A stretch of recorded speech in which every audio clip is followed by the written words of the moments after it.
नमस्कार बच्चों, साधना चैनल में आप सबका स्वागत है।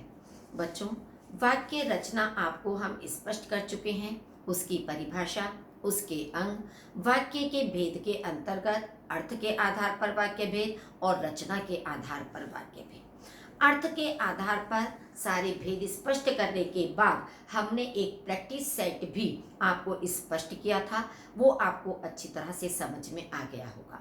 आज हम रचना के आधार पर आपको वाक्य और फिर से समझाने का प्रयास कर रहे हैं, ताकि हर तरह से आपको स्पष्ट हो सके कि किसी भी प्रकार का प्रश्न आपके सामने आए, आप उसे आसानी से सॉल्व कर सकें, सुविधा से आपको उसमें हो सके, किसी भी प्रकार का कोई असमंजस, कोई भी परेशानी उसमें आपको ना उठानी पड़े।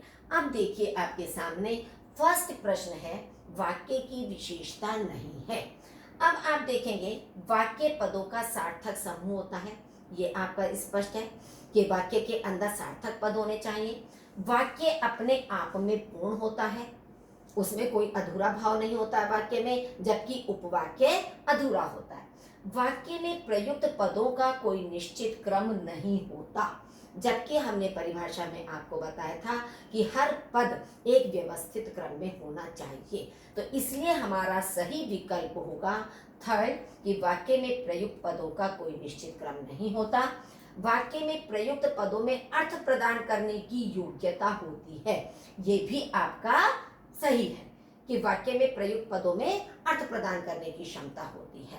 तो बच्चों, चाहे ठीक है कि सही आंसर एक ही बार में आपको समझ में आ गया है, लेकिन फिर भी अपने को जांचने परखने के लिए कि कहीं ऐसा तो नहीं कि जल्दीबाजी में हम कोई गलत चिन्ह लगा दें, इसके लिए आपको बचे हुए सारे विकल्पों को भी एक बार फिर से ध्यान से सोचकर उसके विषय में सोचना है, उसके विषय में निर्णय आपको लेना है।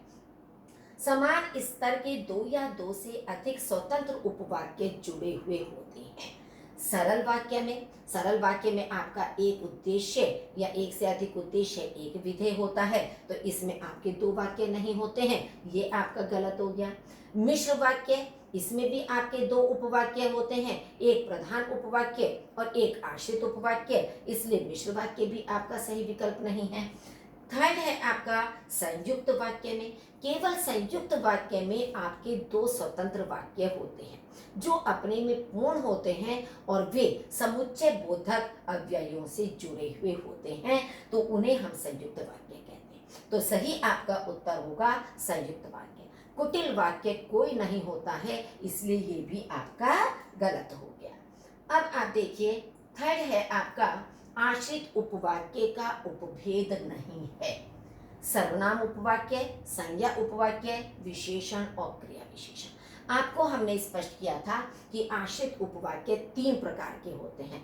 संज्ञा होता है, विशेषण उपवाक्य, क्रिया विशेषण उपवाक्य। तो इसलिए जब हमारे ये तीन भेद अच्छी तरह से स्पष्ट हैं कि ये तीन उपभेद होते हैं, तो इसका मतलब जो हमारा सर्वनाम है वो उपभेद नहीं है। मेरी बहन राधिका बहुत अच्छा गाती है, वाक्य में विधेय है। अब आपको इसमें विधेय छांटना है। मेरी बहन, क्योंकि राधिका हमारा कर्ता है, उद्देश्य है, और इस उद्देश्य से पहले मेरी बहन एक विशेषण के रूप में प्रयुक्त हुए हैं, तो इसलिए केवल मेरी बहन, ये आपका गलत हो गया क्योंकि ये उद्देश्य के पार्ट है। राधिका कर्ता है, उद्देश्य है, इसलिए ये आपका गलत हो गया। बहुत अच्छा गाती है, क्योंकि मूल पद क्रिया हमारा होता है विधेय के अंतर्गत, और बहुत अच्छा उस क्रिया की विशेषता को बता रहे हैं, तो कर्ता के बाद के और क्रिया से पहले के जो पद होते हैं वही हमारे विधेय के अंतर्गत आते हैं, क्योंकि कर्ता के पहले का कोई हमारा पद इसमें नहीं आता है, कर्ता के बाद के आते हैं। तो इसलिए हमारा सही विकल्प होगा बहुत अच्छा गाती है। गाती है केवल अगर हम मूल पद क्रिया को लेते हैं, तो बहुत अच्छा हमारा क्रिया विशेषण कहाँ जाएगा, तो इसलिए हमारा सही विकल्प ये होगा। मैंने सोचा कि वह जरूर आएगा, रेखांकित है। अब आप देखिए, मैंने सोचा के नीचे हमने रेखा अंकित की है। क्यों? क्योंकि मिश्र वाक्य में आपके दो उपवाक्य होते हैं, एक होता है प्रधान उपवाक्य और एक होता है आपका आश्रित उपवाक्य। तो इसमें ये आपके दो उपवाक्य दिए हैं। अब आपको पहचानना है कि इसमें ये क्या है। ये आश्रित उपवाक्य है, संज्ञा उपवाक्य है, विशेषण उपवाक्य है, या ये प्रधान उपवाक्य है। तो ये आपका क्यों, क्योंकि हमने देखिए आपको ये भी पहचान बताई थी कि की के बाद प्रारंभ होने वाला उपवाक्य संज्ञा उपवाक्य के अंतर्गत आता है। तो इसका मतलब संज्ञा उपवाक्य से पहले जो उपवाक्य दिया है वो हमारा प्रधान उपवाक्य होगा। नेक्स्ट है आपका, मैं भी आपके साथ चलता किंतु मेरा स्वास्थ्य ठीक नहीं है। रचना की दृष्टि से वाक्य है, मैं भी आपके साथ चलता किंतु मेरा स्वास्थ्य। अब आप देखिए सरल वाक्य नहीं हो सकता, क्योंकि सरल वाक्य में एक उद्देश्य एक विधेय होता है। मिश्र वाक्य नहीं हो सकता, क्यों, क्योंकि मैं भी आपके साथ चलता, ये भी अपने में एक स्वतंत्र वाक्य है। मेरा स्वास्थ्य ठीक नहीं है, ये भी अपने में एक पूर्ण स्वतंत्र वाक्य है, जो कि किंतु संयोजक से या समुच्चय बोधक अव्यय से जुड़ा हुआ है, इसलिए ये हमारा मिश्र वाक्य भी नहीं हो सकता है। संयुक्त वाक्य, ये आपका संयुक्त वाक्य होगा, क्योंकि दो स्वतंत्र वाक्य आपके समुच्चय बोधक अव्यय से जुड़े हुए हैं। कुटिल वाक्य आपका कोई भी नहीं होता है। फिर आप देखिए 7, निम्नलिखित में मिश्र वाक्य है। मैंने सुना है तुम अपनी कक्षा में प्रथम आए हो। अब आप देखिए मैंने सुना है, अब इसके बाद आपका कोई भी पहचान का शब्द नहीं है। जैसे संज्ञा आश्रित उपवाक्य में हमने बताया था कि से प्रारंभ होते हैं। विशेषण में हमने बताए थे कि जो, जिसने, जिन्होंने, जिनके लिए से प्रारंभ होते हैं, ये भी नहीं है आपका। क्रिया विशेषण में भी आपका समय, स्थान, ये सारी चीजें दी हुई होती हैं, ये भी कुछ इसमें नहीं दिया हुआ है। तो फिर हमने तब भी इसको सही माना है कि मैंने सुना है। क्यों, क्योंकि आप इस वाक्य को इस तरह से बोल कर देखिए, मैंने सुना है कि तुम अपनी कक्षा में प्रथम आए हो। तो कि हम इसमें प्रयोग कर सकते हैं, जो कि आपका छिपा हुआ है, ठीक है। तो इसलिए ये हमारा सही विकल्प होगा। वह खाना खाकर सो गया, ये आपका सरल वाक्य हो गया, एक ही है। राम अवश्य आता लेकिन वह बीमार है। या घर जाओ और बैठकर पढ़ो, ये भी हमारा संयुक्त वाक्य है। लेकिन किसी उस पर आप राम अवश्य आता लेकिन वह बीमार है, किसी हद तक अगर आप देखें तो हमारे हिसाब से ये दोनों, ये भी हमारा राइट हो सकता है, ये भी सही विकल्प हो सकता है। कभी कभी इस तरह का भी आपकी मिसप्रिंटिंग या इस तरह का भी ऑप्शन आपको असमंजस में डालने के लिए हो सकता है। क्यों, क्योंकि आपको मैंने बताया था कि दो वाक्यों के बीच में लेकिन है, तो संयुक्त वाक्य हो सकता है ये। लेकिन आप देखेंगे अवश्य या जरूर, अगर इस तरह के शब्दों का प्रयोग प्रधान उपवाक्य में किया जाता है और उसके बाद समुच्चय बोधक अव्यय है, तो वो भी हमारे कार्य कारण सूचक क्रिया विशेषण के अंतर्गत आते हैं। और कार्य कारण सूचक क्रिया विशेषण हमारा मिश्र वाक्य में आता है। तो बच्चों यहाँ हमने एक को टिक जरूर किया है, लेकिन आपका ये भी आंसर इसमें सही आ सकता है। इस चीज को आपको ध्यान में रखना है। भविष्यवाणी है कि आज वर्षा होगी, रचना की दृष्टि से वाक्य का भेद है। अब देखिए भविष्यवाणी है कि आपका स्पष्ट रूप से दिया हुआ है, और की पहचान क्या है, संज्ञा आश्रित उपवाक्य। तो आपका संयुक्त वाक्य नहीं है, ना ही ये सरल वाक्य है। विशेषण उपवाक्य भी नहीं हो सकता, क्योंकि विशेषण उपवाक्य में जो, जिसने, जिन्होंने दिया हुआ होता है। तो हमने केवल पूछा है वाक्य का भेद, उपवाक्य नहीं पूछा है। तो वाक्य का भेद जब सरल और संयुक्त नहीं है तो ये हमारा मिश्र वाक्य है, क्योंकि मिश्र वाक्य में ये हमारा संज्ञा आश्रित उपवाक्य के अंतर्गत आ रहा है। वह कुश्ती लड़ने गया और हार कर लौटा, वाक्य का सरल वाक्य में रूपांतरण होगा। ये आपका संयुक्त वाक्य है जो कि आपका दिया हुआ है। संयुक्त वाक्य को हमें सरल वाक्य में परिवर्तित करना है। वह कुश्ती में हार गया, ये आपका सरल वाक्य है, साधारण वाक्य है। वह कुश्ती में हार कर लौटा, क्योंकि हमें दोनों चीजों का, दोनों उपवाक्यों का लेकर आना है, दोनों वाक्यों का। तो वह कुश्ती में हार कर लौटा, ये हमारा सही सरल वाक्य होगा। वह कुश्ती लड़ने गया था लेकिन हार गया, ये नहीं हो सकता, क्योंकि ये भी दो उपवाक्य अपने किसके अंतर्गत आ रहे हैं, संयुक्त वाक्य के अंतर्गत आ रहे हैं। वह कुश्ती में हार गया इसलिए लौट आया, ये भी दो वाक्य हमारे इसलिए समुच्चय बोधक अव्यय से जुड़ा है। तो ये भी संयुक्त वाक्य है, ये भी संयुक्त वाक्य है, ये आपका सरल वाक्य है। तो इसलिए हमारा क्या बनेगा सरल वाक्य इसका? वह कुश्ती में हार कर लौटा। यहाँ ये हमारा सरल वाक्य जरूर है, लेकिन इसमें वह कुश्ती में हार गया लौटा जो हमारी मेन क्रिया है वो इसके अंतर्गत नहीं आ रही है। ये बहुत एक संक्षेप में आपकी बहुत छोटी सी अंतर है केवल, जिसे आपको ध्यान से देखना है, पूरा ध्यान केंद्रित करना है कि हमारी लौटा क्रिया भी उसके अंतर्गत आनी चाहिए। नेक्स्ट है आपका 10th, वह पुस्तक कहाँ है जो कल खरीदी थी? रेखांकित उपवाक्य का भेद बताना है। अब जो कल खरीदी थी ये हमने रेखांकित किया है, और बार बार मैं हर प्रश्न में आपको यही बता रही हूं कि जो से प्रारंभ होने वाले उपवाक्य विशेषण उपवाक्य के अंतर्गत आते हैं।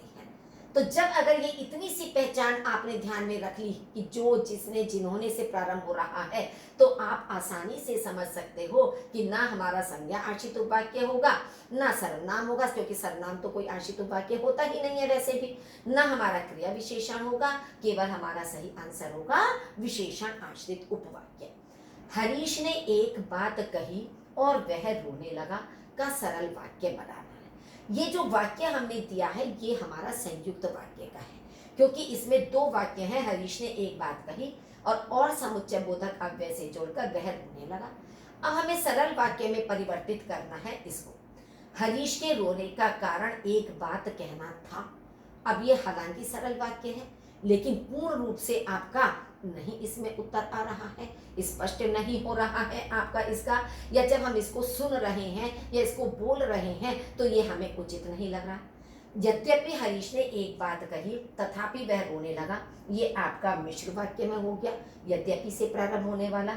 हरीश एक बात कहकर रोने लगा, कि जो बात उसने कही वह कहकर वह रोने लगा, क्योंकि उसके मन के अंदर कोई वेदना होगी, ऐसी कोई पीड़ा होगी, कोई दुखदायी बात उसने सुनी होगी। तो ये हमारा सुनने और समझने में भी सही लग रहा है कि हरीश एक बात कहकर रोने लगा।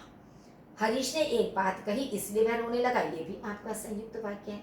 तो इन दोनों वाक्यों में, क्योंकि कभी भी जब हमारे बहुविकल्पी प्रश्न आते हैं बच्चों, तो उसमें बहुत थोड़ा सा अंतर होता है, और वहीं पर हम मिस्टेक कर देते हैं, गलती कर देते हैं, जब हम ध्यान से दोनों वाक्यों को नहीं देखते हैं। तो आपका सरल तरीका क्या है? पहले आपने चारों विकल्पों को पढ़िए, फिर जो पूरी तरीके से आपका गलत है वो तो आपके गलत हो ही गए, क्यों? क्योंकि ये भी मिश्र वाक्य है, ये आपका संयुक्त वाक्य, ये तो पूर्ण रूप से गलत है।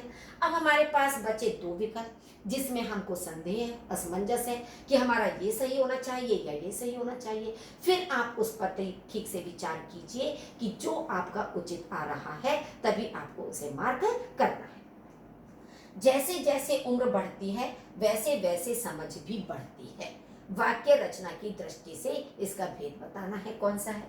अब आप देखिए मिश्र वाक्य, पहले आप चारों को देख लीजिए, हमने इस पे सही लगाया है, मिश्र वाक्य है। संयुक्त वाक्य नहीं हो सकता, क्यों? क्योंकि दोनों स्वतंत्र वाक्य नहीं है, ना किसी समुच्चय बोधक अव्यय से जुड़ रहे हैं।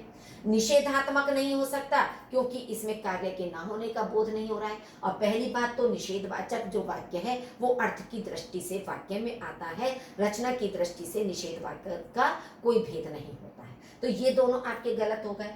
सरल वाक्य इसलिए नहीं है क्योंकि ये दो उपवाक्य हैं, एक उपवाक्य नहीं है। तो आपके पूर्ण रूप से तीनों गलत हो गए। तो स्वाभाविक है आपका मिश्र वाक्य है, वो भी क्यों है? क्योंकि परिमाणवाचक क्रिया विशेषण है कि जिस जिस तरह से, जैसे जैसे जिस अनुपात में हमारी उम्र बढ़ती है वैसे वैसे हमारी समझ भी बढ़ती चली जाती है। 13 है आपका, तुमने जो घड़ी खरीदी वह अच्छी थी। इसका हमें सरल वाक्य बनाना है।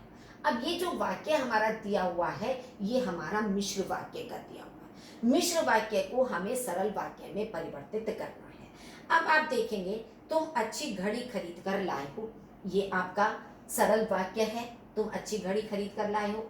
तुम्हारी खरीदी हुई घड़ी अच्छी थी, ये भी आपका सरल वाक्य में। तो ये दो सरल वाक्य अभी आपके सामने आ रहे हैं।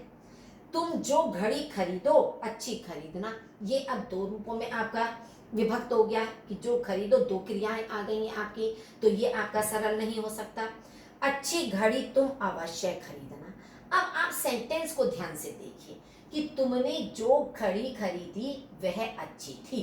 तो आप इसमें ना तो ये अच्छी तरह से आपका भाव को अभिव्यक्त कर रहा है, ना यही अच्छी तरह से भाव को अभिव्यक्त कर रहा है, बल्कि हमारा जो एक्यूरेट या उचित उत्तर आ रहा है, तुम्हारी खरीदी हुई घड़ी अच्छी थी। ये हमारा सही विकल्प इसके अंतर्गत आ रहा है। जबकि 3 वाक्य आपके इसके अंतर्गत सरल वाक्य के दिए गए हैं, लेकिन हमें यही अच्छी तरह से देखना है कि हमारा सबसे ज्यादा उचित विकल्प कौन सा होगा, जिसे हमें मार्क करना है। 14th है आपका, निम्नलिखित में मिश्र वाक्य है, विपत्ति आती है तो अपने भी साथ छोड़ देते हैं। ये आपका संयुक्त वाक्य हो गया। तो आपके समुच्चय बोधक अव्यय से जैसे ही विपत्ति आई वैसे ही अपनों ने साथ छोड़ दिया। विपत्ति आई और अपने चले गए, ये भी आपका संयुक्त वाक्य है और समुच्चय बोधक अव्यय से जुड़ा है। विपत्ति और अपने आते जाते रहते हैं, ये आपका सरल वाक्य है। तो ये सरल वाक्य, ये आपका संयुक्त वाक्य है, ये भी संयुक्त वाक्य है, तो तीनों आपके गलत हो गए। तो जैसे ही विपत्ति आई, जैसे मान लीजिए आपका कालवाचक क्रिया विशेषण से शुरू होता है, यानी कि जिस समय विपत्ति आई उस समय अपनों ने साथ छोड़ दिया। जैसे ही विपत्ति आई वैसे ही अपनों ने साथ छोड़ दिया, ये हमारा कालवाचक क्रिया विशेषण में आता है। तो अकालवाचक क्रिया विशेषण हमारा मिश्र वाक्य का उपभाग है। आप इसलिए पास हो गए क्योंकि आपने कठिन परिश्रम किया था। रेखांकित उपवाक्य का भेद बताना है। क्योंकि देखिए, क्योंकि से आपका शुरू हो रहा है। मैंने आपको जब स्पष्ट किया था तो बताया था क्योंकि शब्द हमारा संयुक्त वाक्य में भी होता है। वह विद्यालय नहीं आया क्योंकि अस्वस्थ है, ये आपका संयुक्त वाक्य है। लेकिन संयुक्त वाक्य से पहले जब हमने इसलिए शब्द को लगाया, ये मैंने स्पेशली आपको बताया था, तो ये आपका हो जाएगा मिश्र वाक्य। ये संयुक्त वाक्य नहीं है, ये मिश्र वाक्य हो गया। और मिश्र वाक्य का उपवाक्य आपसे पूछा गया है। संज्ञा उपवाक्य नहीं हो सकता क्योंकि शब्द हमारा कार्य कारण सूचक क्रिया विशेषण में आता है। तो इसलिए ना तो ये संज्ञा है, ना ये विशेषण उपवाक्य है, ना ये संयुक्त उपवाक्य है, क्योंकि इसलिए आ गया ये आपका क्रिया विशेषण का भेद है, कार्य कारण सूचक। 16th है आपका, सत्य बोलो परंतु कटु सत्य न बोलो। वाक्य संबंधित है, ना तो ये मिश्र वाक्य है क्योंकि ये दो उपवाक्य, दो स्वतंत्र वाक्य आपके परंतु समुच्चय बोधक अव्यय से जुड़े हुए हैं, इसलिए ये मिश्र वाक्य नहीं है। ना ये सरल वाक्य है कि एक ही उद्देश्य एक ही विधेय का प्रयोग किया जाए। कटु वाक्य कोई नहीं होता है, तो उचित आंसर हमारा होगा संयुक्त वाक्य। उसने पिज्जा खाया और चक्कर खाकर गिर पड़ा।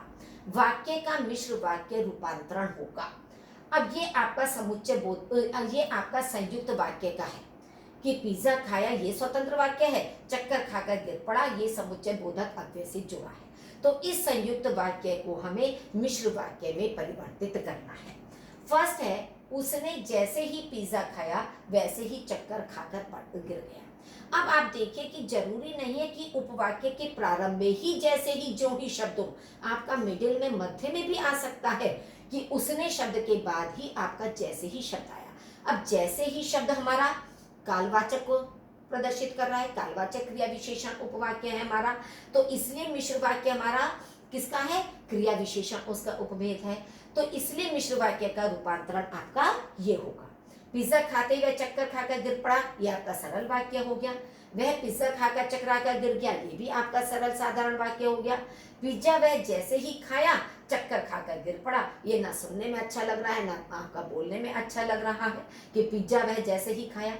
ये आपका एक्यूरेट आंसर आ रहा है, उसने जैसे ही पिज्जा खाया। जैसे ही गार्ड ने हरी झंडी दिखाई गाड़ी चल दी। रेखांकित उपवाक्य का भेद बताना है। अब आपका गाड़ी चल दी, अब आप देखेंगे जैसे ही आपका शुरू में आ गया, जैसे से ही प्रारंभ हुआ, यानी कि समय का बोध करा रहा है। समय हमारा क्रिया विशेषण के अंतर्गत आता है। तो जो हमारा क्रिया विशेषण है वो हमारा क्या होगा, क्रिया विशेषण, ये हमारा आश्रित उपवाक्य होगा। लेकिन ये गाड़ी चलती, ये हमारा प्रधान उपवाक्य होगा, क्योंकि एक प्रधान उपवाक्य होता है, एक आश्रित उपवाक्य होता है। तो हमारी जो रेखा खींची हुई है वो प्रधान उपवाक्य के नीचे है, इसलिए न ये संज्ञा उपवाक्य है, न विशेषण उपवाक्य है, न क्रिया विशेषण है, अपितु ये हमारा प्रधान उपवाक्य है। नेक्स्ट है आपका, बच्चा दौड़कर मेरे पास आया। वाक्य का संयुक्त रूप है, बच्चा दौड़ा और मेरे पास आया। ये सरल वाक्य था। सरल वाक्य को हमने संयुक्त वाक्य में परिवर्तित किया कि बच्चा दौड़ा और मेरे पास आया, और हमने समुच्चय बोधक अव्यय से जोड़ दिया।